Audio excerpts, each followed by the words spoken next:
Izin karena Pak Arifin Rudianto masih terhambat di perjalanan macet, izinkan saya memulai untuk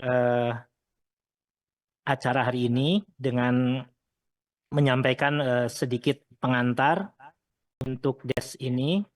Kemudian nanti setelah itu mungkin Bapak dan Ibu dari daerah, dari pemerintah daerah, baik dari ini tercatat dari Provinsi Jawa Tengah, kemudian Sulawesi Tengah, Maluku dan Papua Selatan untuk DES pagi ini antara jam 9 sampai jam 12 bisa menyampaikan juga beberapa hal terkait pelaksanaan SDGs di daerah masing-masing.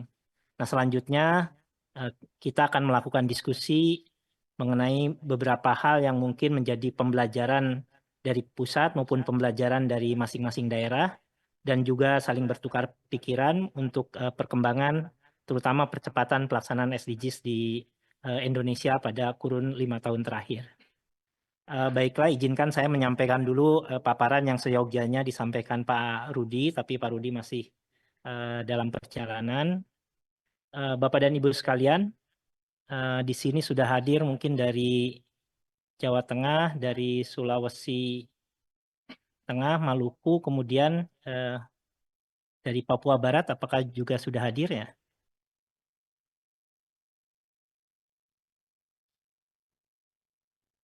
Baik, kalaupun belum, kita bisa mulai beberapa hal terkait pelaksanaan Desmusrenbangnas SDGs ini. Yang pertama tentu saja Musrenbangnas 2025 merupakan forum musyawarah yang dihadiri oleh seluruh perwakilan pemerintah provinsi di Indonesia untuk memutahiran prioritas pembangunan. Dalam hal ini tentu DES ini akan membahas terutama terkait dengan fokus percepatan pelaksanaan SDGs di nasional maupun di daerah. Yang kedua tentu saja penting untuk melakukan mainstreaming atau pengaruh utamaan pembangunan berkelanjutan atau SDGs di tingkat lokal karena ini menjadi salah satu strategi dalam melakukan percepatan pelaksanaan SDGs di mana pada era 7 hingga 5 tahun terakhir ini adalah menjadi bagian juga yang di global yang disebut sebagai Decade of Action atau strategi untuk aksi-aksi nyata dalam pelaksanaan SDGs menuju pencapaian SDGs di tahun 2030. Nah, tentu pelaksanaan di tingkat lokal ini yang kami sebut sebagai strategi localizing SDGs, salah satunya atau utamanya tentu saja diperlukan melalui perencanaan yang baik dan tentu saja nanti implementasi hingga monitoring, evaluasi, dan pelaporannya di masing-masing daerah. Bahkan berkenaan dengan rencana regulasi peraturan presiden yang terbaru tentu ini juga akan mendorong hingga ke tingkat yang lebih jauh di kabupaten kota. Bahkan mungkin juga bisa mendorong pada level-level yang lebih lokal di daerah. Nah, tentu saja ini memerlukan kepastian penyelenggara maupun dukungan anggaran dan dukungan sumber daya serta rencana yang baik dalam pelaksanaannya. Salah satunya tentu saja melalui rencana kegiatan pembangunan daerah masing-masing yang memastikan sumber daya yang disusun bisa mendukung pelaksanaan SDGs. Lanjut. Nah, Bapak dan Ibu sekalian, di tingkat nasional sendiri tentu saja SDGs sudah kita adopsi dan kita sudah pernah menyusun peta jalan untuk pencapaiannya hingga tahun 2030 pada tahun 2017 sebelumnya. Tetapi dengan adanya pandemi COVID tahun 2019 dan beberapa tahun kemudian, maka terjadi disrupsi untuk pencapaian berbagai pembangunan baik di tingkat global maupun nasional, termasuk dalam pelaksanaan SDGs. Oleh karena itu, pada era tahun 2022 disusun kembali peta jalan sebagai update dari peta jalan sebelumnya, yang tentu saja mengantisipasi kondisi-kondisi terbaru akibat adanya disrupsi pandemi COVID dan juga perlunya percepatan setelah kita mengalami berbagai hambatan pada pelaksanaan SDGs pada era 2019 sampai 2022. Nah, bersamaan dengan itu juga sudah ditetapkan Perpres 111 tahun 2022 untuk melakukan pemutakhiran pelaksanaan SDGs yang sejalan dengan rencana pembangunan jangka menengah terbaru pada saat itu. Nah, tentu saja pada saat yang bersamaan di daerah juga sudah disusun berbagai rencana aksi daerah, meskipun dari 34 provinsi sebelumnya, sebelum ada DOB di tambahan di Papua, baru 32 provinsi yang memiliki rencana aksi daerah. Dan tentu saja saat ini kita memiliki tambahan pekerjaan rumah untuk mendorong juga beberapa daerah otonom baru di Papua dan 2 daerah yang belum menyusun SDGs rencana aksinya di daerah masing-masing. Nah, tetapi tentu saja upaya lain juga kita upayakan untuk mendorong pelaksanaan percepatan di tingkat lokal melalui pembentukan berbagai SDG Center yang hari ini sudah terbentuk tersebar hampir di 25 provinsi Indonesia dan berjumlah sekitar 63 SDG Center. Nah, Bapak dan Ibu sekalian, pada era rencana pembangunan jangka menengah yang baru 2025-2029 juga bersamaan dengan era penetapan rencana pembangunan jangka panjang 2025 sampai era Indonesia Emas 2045. Oleh karena itu juga dilakukan penyesuaian-penyesuaian agenda pembangunan termasuk SDGs yang selaras dengan visi misi Presiden Prabowo dan Gibran yang berupa Astacita yang tentu saja harus utamakan tidak hanya dalam pelaksanaan RPJM tapi juga dalam implementasinya di RPJMN maupun di rencana kerja pembangunan di tingkat nasional dan daerah. Nah, ini juga menjadi bagian dari milestone untuk mencapai agenda pembangunan SDGs di tahun 2030 yang juga menjadi sekaligus pijakan untuk pencapaian Indonesia Emas pada tahun 2045. Lanjut.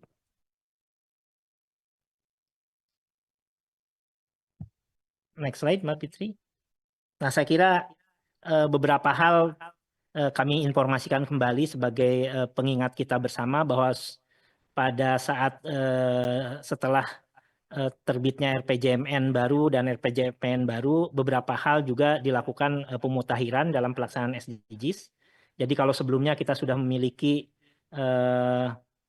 berbagai pedoman dan regulasi terkait dengan pelaksanaan rencana aksi daerah, monitoring, evaluasi, maupun dengan berbagai hal lain.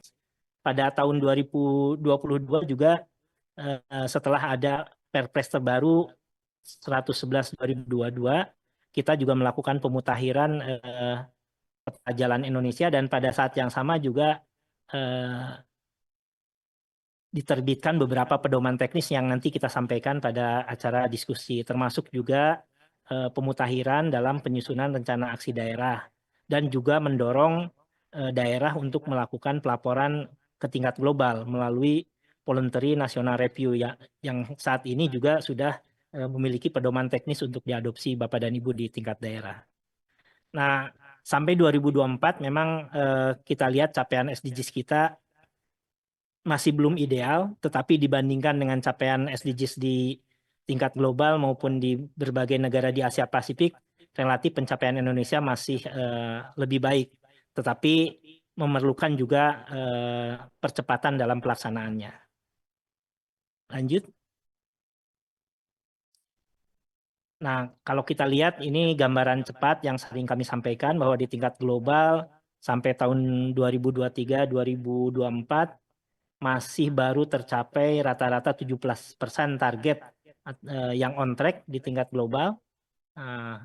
Jadi salah satunya kita lihat isu kemiskinan masih menjadi capaian terendah maupun terkait dengan penanganan perubahan iklim serta sanitasi dan air bersih yang tidak menunjukkan rata-rata hijau atau on track, termasuk juga untuk tata kelola di Goal 16. Nah, nanti kita lihat di rata-rata pencapaian di negara Asia Pasifik sendiri juga hampir serupa pada angka sekitar 15-17% pada tahun yang sama, sehingga proyeksi dari UNESCAP sebagai pengampu perwakilan PBB di negara-negara Asia Pasifik memperkirakan jika pelaksanaan SDGs di negara-negara Asia Pasifik itu berlanjut seperti yang terjadi sebelumnya, maka kira-kira pencapaiannya baru bisa terwujud pada 32 tahun kemudian setelah tahun 2023-2024. Nah, tentu ini perlu upaya yang transformatif karena Indonesia juga menjadi bagian dari negara Asia Pasifik yang akan mendukung ini dan juga bagian dari global yang akan mendukung pencapaian SDGs. Nah, kalau kita lihat secara relatif capaian Indonesia pada tahun 2024 ini masih menunjukkan capaian yang relatif lebih baik berdasarkan target-target yang kita tetapkan pada tahun 2024, setidaknya lebih dari 61% indikator SDGs dari 233 indikator yang kita evaluasi masih menunjukkan on track atau akan tercapai. Tetapi tentu saja ini masih menyisakan juga sekitar 12% yang membaik tapi belum sesuai dengan target yang kita inginkan. Dan tentu saja lebih dari 26% yang masih merah atau off track. Yang tentu saja ini juga masih memerlukan perhatian khusus untuk pelaksanaannya. Oleh karena itu tentu untuk mendukung capaian di tingkat nasional diperlukan percepatan pelaksanaan SDGs di tingkat daerah. Pada saat yang sama, capaian-capaian di tingkat nasional ini diharapkan bisa mendukung pencapaian di regional Asia Pasifik maupun di tingkat global. Lanjut. Nah, saya kira beberapa referensi yang kami sampaikan kembali, misalnya analisis yang dilakukan oleh SDG Center Unpad terhadap kesiapan daerah pada saat sebelum COVID terjadi, dari assessment terhadap 33 provinsi, tentu ada peta yang sudah dihasilkan dan Bapak dan Ibu bisa melihat pada kajian yang disusun Unpad, pada buku kajian yang sudah diterbitkan. Masih ada beberapa provinsi yang belum sesuai dengan harapan, tetapi juga dipetakan ada provinsi yang sudah siap untuk menjalankan SDGs pada saat itu. Oleh karena itu, rekomendasi yang kami dapatkan dari kajian tersebut tentu saja perlunya integrasi dan sinergitas serta sinkronisasi prioritas daerah, terutama untuk daerah-daerah yang belum siap dan masih tertinggal dalam pelaksanaan pencapaian SDGs. Nah, salah satu rekomendasi lainnya adalah mengintegrasikan berbagai indikator dan target SDGs ke dalam rencana pembangunan daerahnya di masing-masing. Baik rencana pembangunan pemerintah daerah dalam RPJMD maupun yang lebih teknis pada rencana strategis OPD masing-masing. Nah, tentu pada saat yang sama juga perlu dibangun kapasitas termasuk ketersediaan data dan monitoringnya di tingkat lokal. Nah, tentu ini selaras dengan strategi di tingkat nasional juga diperlukan dorongan inovasi. Tetapi tentu inovasi ini diharapkan juga berbasis kondisi dan kebutuhan lokal, serta pada saat yang sama tentu tidak melupakan jejaring dan koordinasi antar daerah maupun koordinasi dengan tingkat pusat. Termasuk juga untuk saling berbagi sumber daya, baik sumber daya non pendanaan maupun sumber daya pendanaan, serta sumber-sumber lainnya. Lanjut. Nah, dari tahun 2018 kita melihat lagi perkembangan dari assessment terhadap berbagai capaian pemerintah daerah yang tentu saja dilakukan secara berkala mulai 2022, 2023, dan 2024 melalui program SDGs Action Award. Ini mencoba menilai berbagai key performance indikator di masing-masing daerah. Di tahun 2023, kalau kita lihat di paparan yang ditampilkan, Bapak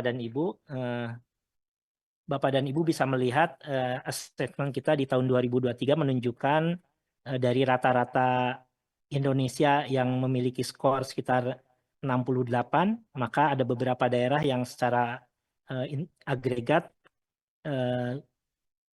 key performance indikatornya di atas rata-rata nasional, tapi juga ada berbagai daerah masih condong lebih banyak daerah yang di bawah rata-rata nasional. Tentu ini menjadi bagian upaya kita bersama untuk pelaksanaan percepatan pembangunan ke depan.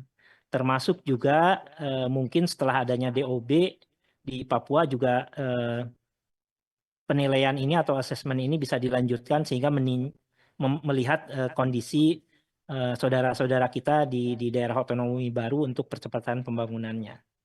Lanjut.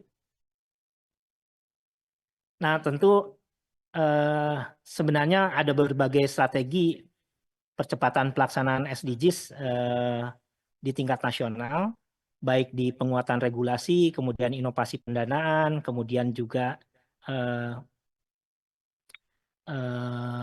percepatan mengenai inovasi, digitalisasi, dan pendekatan teknologi.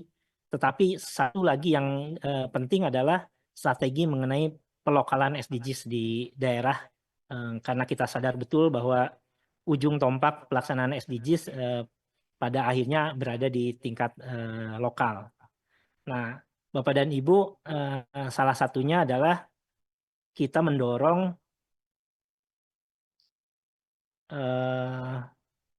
pelaksanaan SDGs ke tingkat yang lebih jauh, yaitu di kabupaten kota pada 5 tahun terakhir era pembangunan kita. Yang kedua, karena membutuhkan fasilitator, advokator maupun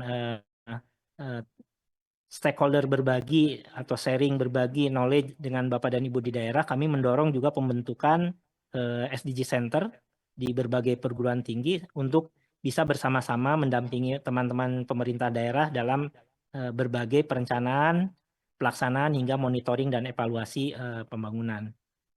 Nah, pada saat yang sama juga bagi daerah-daerah yang memang ingin dan mampu menunjukkan kinerja tidak hanya di tingkat nasional, ke tingkat global, salah satu caranya kami juga mendorong teman-teman di daerah untuk menyusun voluntary local review yang bisa dipublikasikan atau disampaikan atau di-showcase-kan di tingkat regional Asia Pasifik, bahkan di tingkat global di High Level Political Forum di New York secara berkala setiap tahun. Nah, beberapa daerah sudah menyusun, diantaranya yang awal adalah Provinsi Jakarta, kemudian Kota Surabaya, dan sekarang sudah mulai disusun oleh berbagai provinsi yang ada di Indonesia. Saat yang sama kami didukung oleh mitra pembangunan dari GIZ juga menyusun pedoman teknis penyusunan PLR tersebut. Lanjut. Nah, Bapak dan Ibu, tadi saya sampaikan bahwa localizing ini penting, ini adalah strategi yang kita lakukan, jadi localizing menjadi bagian dari strategi percepatan pelaksanaan pembangunan. Nah, dukungan lainnya tentu saja tadi saya sudah sampaikan, mainstreaming ke dalam rencana pembangunan, baik di tingkat nasional dan daerah, kemudian didasari oleh penguatan regulasi yang cukup, kemudian juga didukung oleh inovatif financing, pendanaan inovatif, kemudian juga berbagai kemitraan, kolaborasi yang kita sebut sebagai multi-stakeholder partnership atau kemitraan multi pihak, serta tentu saja juga membuat berbagai pembelajaran dari good practices maupun best practices yang bisa direplikasi di berbagai daerah, sehingga semua kegiatan ini bisa dimonitoring dan dievaluasi. Nah, salah satunya juga adalah localizing SDGs, di mana tadi sudah disampaikan di DES ini juga ini akan menjadi salah satu topik pembahasan untuk penyusunan rencana aksi di tingkat daerah ataupun laporan pencapaian sebelumnya, serta penyusunan PLR kalau memang teman-teman di daerah memiliki program itu, bahkan pembentukan atau kerjasama dengan SD Center yang ada di daerah masing-masing, atau isu-isu lain yang secara lokal perlu kita bahas dan diskusikan bersama saat ini. Lanjut. Nah, Bapak dan Ibu sekalian, masuk ke hal yang lebih teknis, tentu saja saat ini sudah ada penyusunan rencana aksi yang sama di tingkat nasional. Kita sudah menyusun rencana aksi nasional SDGs 2025-2030 dan sedang berproses sudah sekitar 1 tahun. Tentu saja saat ini masih dalam finalisasi dan bersama-sama teman-teman di daerah juga diharapkan bisa menyusun rencana aksi daerah. Nah, untuk itu tentu terdapat penyesuaian pedoman penyusunan rencana aksi baik di tingkat nasional dan daerah. Dan tentu saja dengan penyesuaian-penyesuaian yang berbasis pengalaman pelaksanaan sebelumnya untuk lebih mempermudah kita dalam menyusun rencana aksi tersebut. Nah, kemudian jika ini akan diimplementasikan, tentu saja pada saat yang sama juga dilakukan penyesuaian revisi pedoman teknis untuk monitoring dan evaluasinya. Nah, ini sudah ditetapkan oleh Kepmen PPN Bappenas tahun 2024 sebelumnya.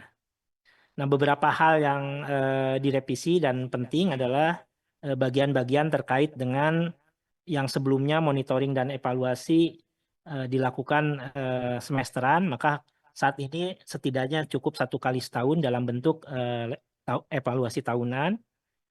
Kemudian untuk laporan semesteran itu menjadi kertas kerja yang dipegang oleh Bapak dan Ibu di tingkat daerah untuk dikaji dan juga disampaikan jika memang diperlukan pada suatu saat sebagai bahan dasar dari penyusunan evaluasi tahunan. Nah, kemudian juga terjadi relaksasi batas pelaporan evaluasi tahunan menjadi pada T plus 9 bulan, yang ini tentu berbasis dari rata-rata pelaksanaan yang terjadi selama beberapa tahun terakhir. Kemudian juga rencana kerja pemerintah maupun pemerintah daerah dan matriks rencana kerja non-state actor juga tetap disusun, dan ini menjadi bagian dari kertas kerja yang bisa jika diperlukan bisa menjadi catatan bersama baik di tingkat nasional maupun yang B maupun 3 di tingkat daerah. Nah, tetapi saat ini memang fokus kita akan melihat perkembangan pada matriks 1 terkait dengan target dan pencapaiannya. Lanjut. Nah, Bapak dan Ibu, dalam pedoman teknis kita yang terbaru, sistematika rencana aksi sebenarnya ini baik rencana aksi nasional maupun daerah, karena selaras. Perbedaannya hanya pada level nanti pada saat peran para pihak di pemerintah pusat atau pemerintah daerah maupun non-state actor di pusat maupun non-state actor di daerah. Nah, pada bagian awal tentu saja tidak banyak perubahan di bab 1, 2, dan 3. Tetapi di saat ini kita ingin melihat sebagai bagian dari percepatan adalah penguatan lingkungan yang mendukung atau sarana pendukung, atau sering juga kita sebut sebagai means of implementation. Nah, di situ diharapkan ada penjelasan mengenai penguatan kemitraan multi pihak, terutama partisipasi dari non-state actor, kemudian juga interlinkages yang berbasis pada roadmap kalau di tingkat nasional. Tentu saja untuk di tingkat daerah, hal ini berbasis pada, seringkali ditanyakan sebelumnya, sebenarnya ini berbasis pada penentuan prioritas agenda pembangunan daerah masing-masing. Nah, kebetulan di nasional sudah ada analisisnya dalam roadmap SDGs berbasis analisis interlinkages atau keterkaitan antar target dan indikator. Tetapi kalau Bapak dan Ibu lebih jauh membuka pedomannya, ini memang dituliskan oleh teman-teman daerah jika dianalisisnya dimungkinkan. Jika tidak, tentu saja bisa dipilih cara lain untuk menentukan prioritas secara bersama-sama. Nah, kemudian juga ada pendanaan SDGs, dan di tingkat nasional sendiri ini dilakukan penyusunan penguatan peran Pemda. Jadi rencana aksi nasional sendiri selain melakukan capaian berbagai target dan indikator nasional, juga sedang memetakan dan memasukkan berbagai rencana aksi yang bisa memberi penguatan pada peran Pemda. Salah satunya misalnya tadi sudah disampaikan di bagian-bagian awal paparan terkait dengan peningkatan kapasitas yang perlu didukung oleh SD Center yang ada di daerah. Nah, kemudian di tingkat nasional juga ada untuk MOI ditambahkan dengan kerjasama internasional. Ini sebagai bentuk kolaborasi dan jaring internasional dalam pelaksanaan SDGs. Selebihnya tentu saja bab penutup dan lampiran, di mana lampiran 2A maupun lampiran 3 ini tetap disusun dan akan menjadi kertas kerja untuk bisa dilakukan evaluasi terutama berkala semesteran dan nanti dikompilasi pada evaluasi tahunannya. Lanjut.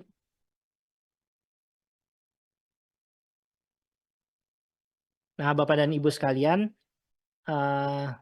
tentu kami mengingatkan kembali bahwa dalam penyusunan rencana aksi ini kita memiliki berbagai dokumen, termasuk pemutakhiran terhadap metadata indikator SDGs yang sebelumnya bisa kita sebut sebagai metadata edisi 2 tahun 2024 atau metadata edisi 3, boleh saja ini untuk memudahkan pemahaman bahwa setidaknya sudah ada 3 kali pemutakhiran dokumen metadata.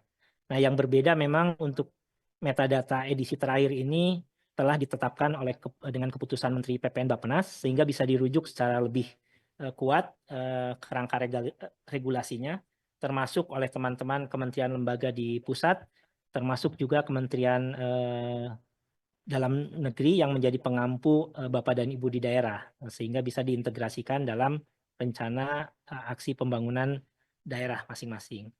Nah, kemudian terjadi juga pemutakhiran penyusunan pedoman teknis rencana aksi SDGs edisi 2 yang pada saat yang sama tentu saja kita sudah berproses dengan adanya RPJMN yang baru di tingkat nasional. Ini diharapkan bisa menjadi rujukan sekaligus juga bisa memperlihatkan mainstreaming pelaksanaan SDGs di agenda pembangunan nasional. Nah, tentu saja RPJMN ini diharapkan menjadi pedoman juga penyusunan RPJMD di masing-masing daerah, dan pada saat yang sama RUN SDGs juga diharapkan menjadi pedoman untuk penyusunan rencana aksi di daerah. Nah, tentu jika ini sinambung, diharapkan RPJMD dan rencana aksi daerahnya juga memiliki keterkaitan yang kuat, baik secara vertikal terhadap rencana di tingkat nasional maupun secara horizontal terkait dengan rencana pemerintah daerah.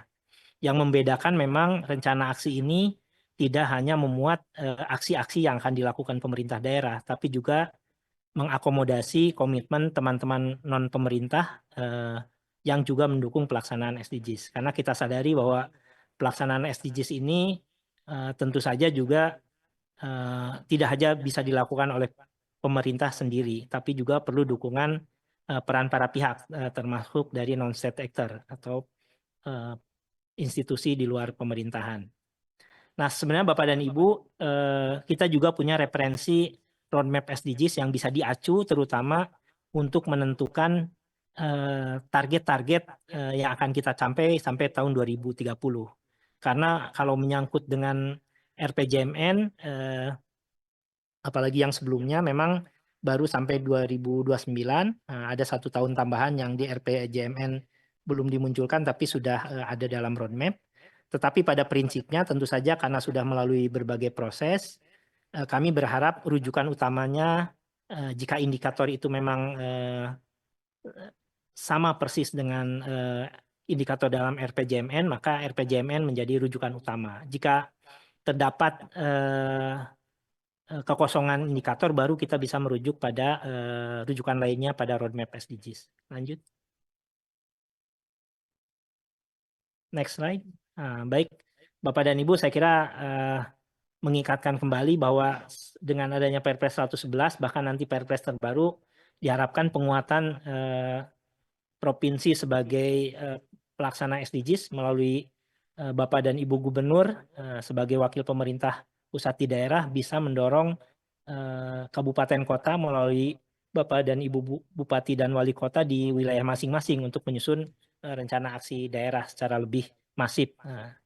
Tentu akan lebih baik lagi jika implementasinya juga bisa dilakukan monitoring dan evaluasi secara berkala untuk bisa segera melakukan perbaikan-perbaikan pada pelaksanaannya. Lanjut. Nah, saya kira untuk lini masa ataupun timeline yang sudah berjalan saat ini di tingkat nasional, saya kira pada akhir tahun lalu sudah dilakukan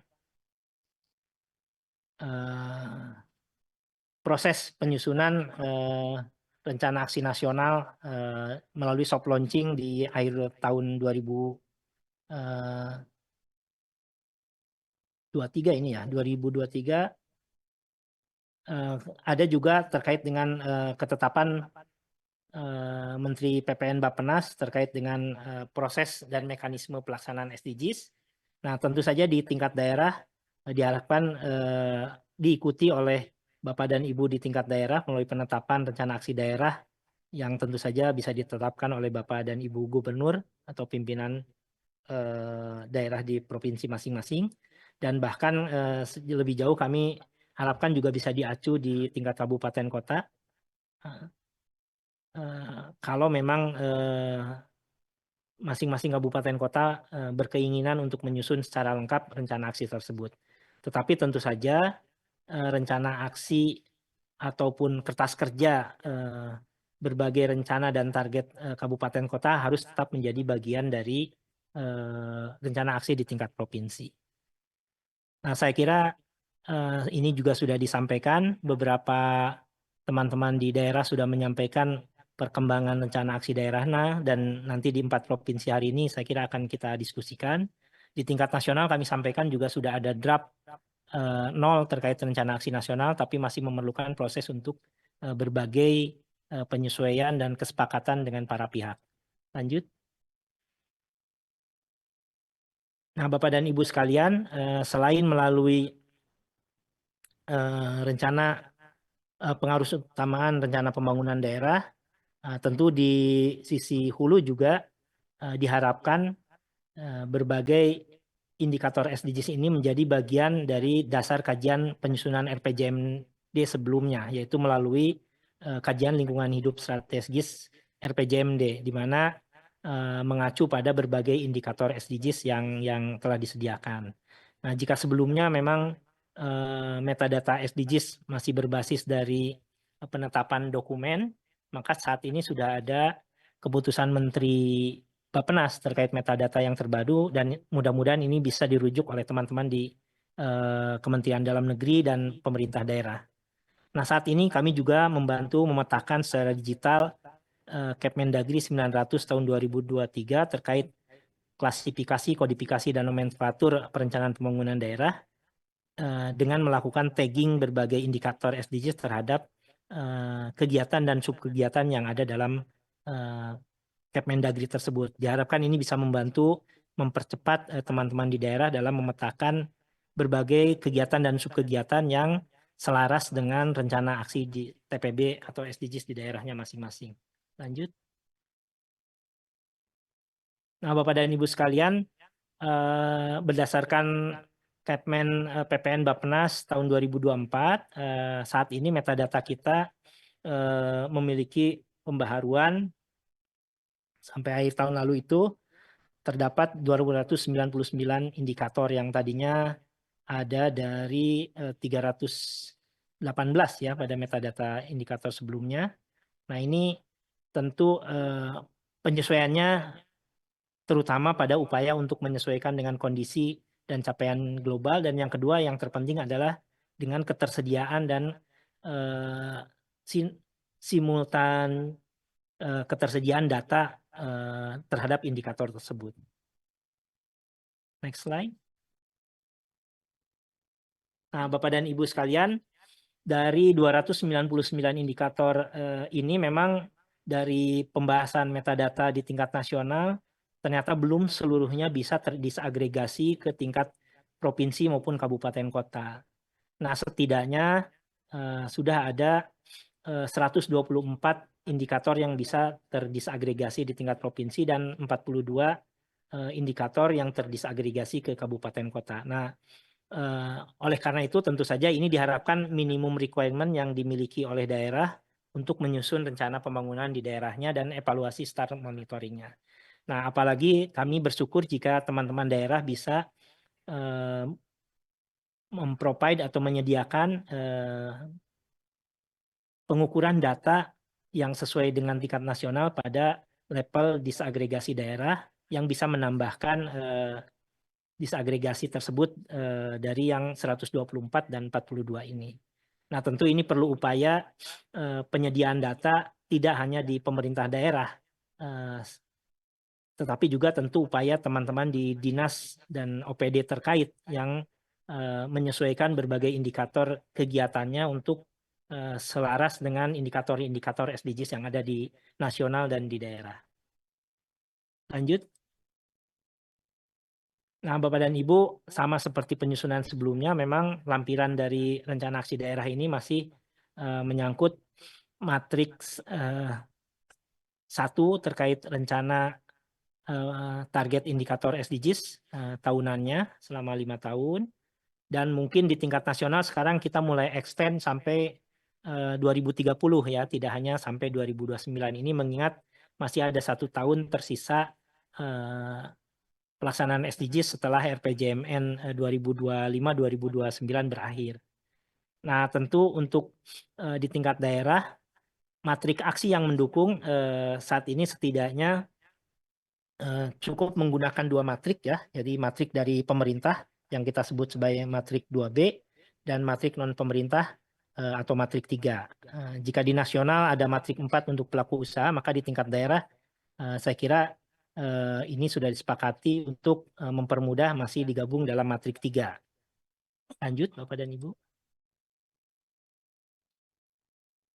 Nah, kemudian kami juga mulai mengembangkan dan membantu Bapak dan Ibu untuk melakukan perhitungan proyeksi target intervensi di seluruh daerah di Indonesia berbasis data yang kita miliki. Nah, ini sebenarnya secara logis, pertama tentu awalnya karena ada disrupsi pandemi. Nah, karena ada disrupsi pandemi, maka dilakukan update penyusunan target di tingkat nasional tahun 2022 sampai 2030 yang mempertimbangkan disrupsi pandemi. Itu di tingkat nasional mulai roadmap SDGs 2023-2030. Nah, ini dalam roadmap itu tentu saja berbagai target capaian Indonesia ini diselaraskan dengan kondisi di tingkat global akibat terjadinya pandemi. Nah, ini tentu saja akan juga menjadi referensi bagi pencapaian di tingkat nasional. Jadi berbagai indikator target, berbagai proyeksi target di tingkat nasional ini, kemudian kita lakukan simulasi proyeksi di masing-masing daerah, tetapi tetap mengacu dengan pola yang terjadi di tingkat nasional. Sehingga kalau misalnya target capaian di tingkat nasional meningkat, diharapkan di daerah tersebut walaupun trennya menurun bisa mengikuti didorong intervensinya untuk meningkat seperti yang terjadi di nasional, sehingga agregasinya diharapkan bisa sesuai dengan harapan pencapaian target SDG secara agregat di tingkat nasional. Nah, untuk target proyeksi ini, Bapak dan Ibu bisa gunakan hasil simulasinya pada link atau tautan yang tampil di layar. Di berbagai pilar itu dilakukan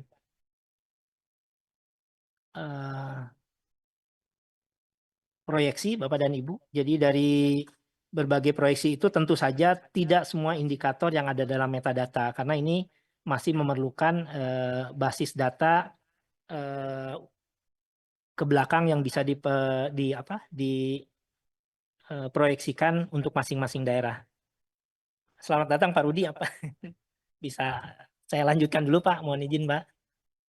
Ya, terima kasih. Lanjut Mbak Fitri. Nah, ini contoh perhitungan yang kita lakukan simulasinya untuk berbagai daerah. Jadi kita melakukan proyeksi baik yang berbasis capaian target secara ideal terhadap capaian di tingkat global yang kita sebut dalam roadmap SDGs, tapi pada saat yang sama juga dilakukan proyeksi terhadap capaian dengan kemampuan di tingkat nasional yang berbasis pada rencana pembangunan jangka menengah kita sampai tahun 2029. Dan tentu saja kami juga melakukan proyeksi baseline di mana jika intervensi yang dilakukan masih sama dengan tahun-tahun sebelumnya di masing-masing daerah. Nah, ini akan menjadi pilihan-pilihan Bapak dan Ibu membantu untuk memproyeksikan berbagai capaian target di tingkat daerah masing-masing. Nah, tetapi tadi prinsipnya memang mengutamakan terkait dengan pencapaian yang mengacu pada RPJMN, karena ini akan mengacu pada capaian pembangunan secara nasional. Nah, kemudian bisa mengacu pada roadmap SDGs. Selain itu, berdasarkan diskusi yang terbaru, Bappenas juga sudah mengeluarkan berbagai proyeksi indikator 45 indikator-indikator RPJPN yang dimandatkan ke masing-masing daerah. Nah, jika indikator yang dimandatkan tersebut juga sama dengan indikator SDGs, maka yang diutamakan adalah yang sudah dimandatkan oleh teman-teman Bappenas untuk target masing-masing provinsi. Lanjut. Nah, tentu proyeksi target ini diharapkan bisa menjadi acuan perencanaan di tingkat daerah. Meskipun memang jika daerah memiliki metodologi yang lebih akurat, lebih canggih dan sesuai dengan kemampuan daerah, ini juga tidak ini juga dimungkinkan untuk dilakukan daerah masing-masing. Kemudian tentu proyeksi ini diharapkan juga bisa memperlihatkan berbagai tren pencapaian dari waktu ke waktu yang bisa menjadi rujukan target tahunan di masing-masing daerah.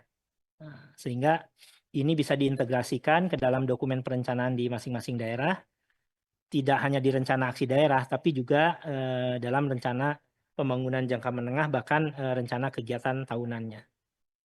Nah, tentu jika capaiannya sudah bisa diukur dari waktu ke waktu dan dibandingkan dengan target yang sudah ditentukan tersebut, tentu ini akan menjadi acuan untuk evaluasi dan monitoring untuk melihat seberapa jauh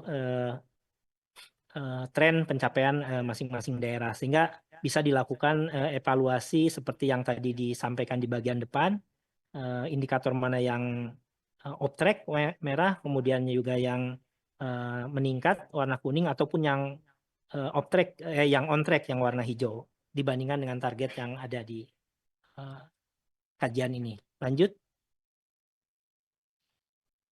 Nah, Bapak dan Ibu, tentu ini bagian akhir dari pengantar yang cukup panjang. Kita akan punya waktu sampai jam 12 siang, tentu akan mendiskusikan berbagai hal terkait rencana aksi daerah masing-masing, kemudian juga mendiskusikan apa saja permasalahan yang terjadi di daerah, dan bagaimana upaya kita untuk melakukan percepatan pencapaian SDGs sampai tahun 2030, dan juga jika dimungkinkan terhadap apa yang sudah dikerjakan di tingkat nasional, baik penentuan target masing-masing provinsi, proyeksinya, kemudian juga digitalisasi, maupun hal-hal lain dalam penyusunan rencana aksi daerah bisa difasilitasi oleh kami di tingkat nasional. Tentu tidak menutup kemungkinan terhadap isu-isu lain, terutama yang terkait dengan pelaksanaan SDGs. Saya kira ini yang terakhir ya, Mbak Piti. Terima kasih. Bapak dan Ibu, saya kira kami kembalikan nanti jika diperlukan, karena Pak Rudi sudah hadir di sini, tetapi akan langsung ada rapat bersama dengan Kepala Sekretariat. Saya kira kita bisa lanjut pada penyampaian masing-masing daerah. Kami persilakan sebelumnya, sebelum teman-teman daerah memaparkan, jika ada tambahan dari Bapak dan Ibu dari Direktorat Teknis di Bappenas. Saya lihat ada Pak Sumedi, Bapak dan Ibu yang lainnya. Kalau ada tambahan Bapak dan Ibu, kami persilahkan.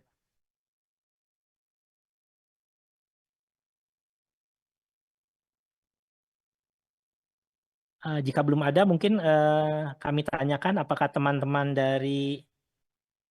sebentar, dari yang pertama itu, dari Provinsi Jawa Tengah sudah hadir dan bisa menyampaikan paparannya terlebih dahulu. Kami persilakan. Nggih, mohon izin sebentar menunggu Pak Kepala nggih, Pak.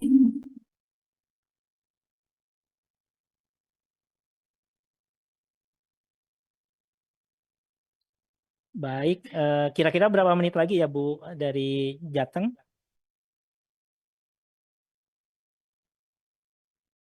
Atau kalau tidak, kita bergeser pada provinsi yang sudah siap terlebih dahulu ya, Ibu, kalau diizinkan. Pak Kepala sudah rawuh, Pak. Oh iya, Jateng. silakan. Terima kasih. Selamat datang Pak Kepala Bapeda Provinsi Jawa Tengah.